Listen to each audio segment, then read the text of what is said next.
بسم اللہ الرحمن الرحیم۔ میرے بھائیوں، پیغمبر علیہ السلام کی نماز جنازہ کس نے پڑھائی ہے؟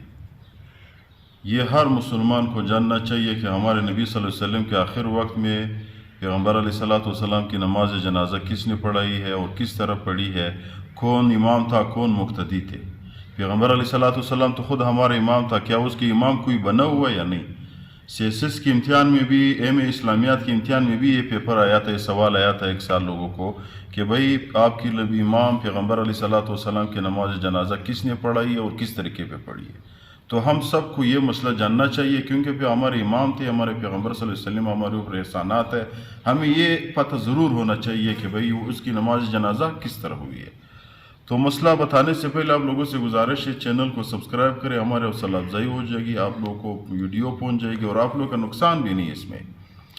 مسئلہ اس طرح تھا میرے بھائی، پیغمبر علیہ السلام نے آخر وقت میں وصیت کی کہ بھائی آپ لوگ میرے جسم اطہر کو میرے قبر کے کنارے پہ رکھو، پھر آپ سب لوگ نکل جاؤ بس۔ مختلف روایت ہے لیکن معتمد روایت یہ ہے، پھر آپ لوگوں کو سب سمجھ آ جائے گی کہ کس طرح تھا۔ پیغمبر علیہ السلام نے وصیت کی کہ میرے جسم اطہر کو اپنے قبر مبارک کے کنارے پہ رکھے، پھر آپ لوگ نکل جائیں۔ پھر کیا ہو جاتا ہے؟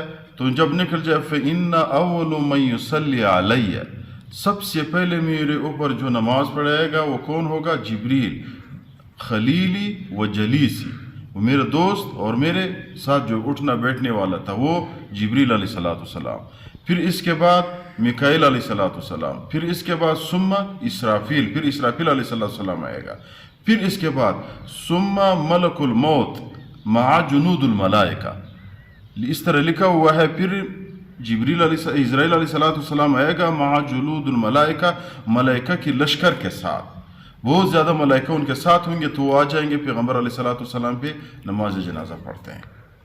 تو جب وہ جنازہ پڑھتے ہیں اس کا اپنے اپنے وہ ہے ترتیب ہے۔ پھر اس کے بعد کون آئے گا؟ ثم رجال اہل بیت، جو اہل بیت والے مرد وہ آ جائیں گے، ثم نساؤہم، پھر نساء آ جائیں گے، عورتیں آ جائیں گے، پھر آپ لوگ آ جاؤ، ثم ادخلوا افواجا، پھر تم لوگ گروہ در گروہ آیا کرو۔ جب گروہ در گروہ آ جائیں گے تو پھر آپ لوگ ادھر نماز درود شریف پیغمبر علیہ السلام پہ پڑھو۔ اس طرح جو ہمارے نماز جنازہ ہے اسی آیات میں نہیں ہوئی ہے، صحابہ آ گئے ہیں اندر، گروہ در گروہ آ گئے، جبریل علیہ السلام یا میکائیل علیہ السلام، اسرافیل علیہ السلام، اسرائیل علیہ السلام فرشتوں کے ساتھ، پھر اہل بیت آ گئے، پھر اس کے بعد اہل بیت کی عورتیں آ گئے، پیغمبر علیہ السلام نے فرمایا بچے بھی آ جائے، پھر آپ لوگ فوج در فوج آ جائے۔ تو جب اسی طرح آئے ہیں ہمارے جو نماز جنازہ کے طریقہ کار ہے، اس طریقے پہ پیغمبر علیہ السلام کی نماز جنازہ نہیں ہوئی ہے۔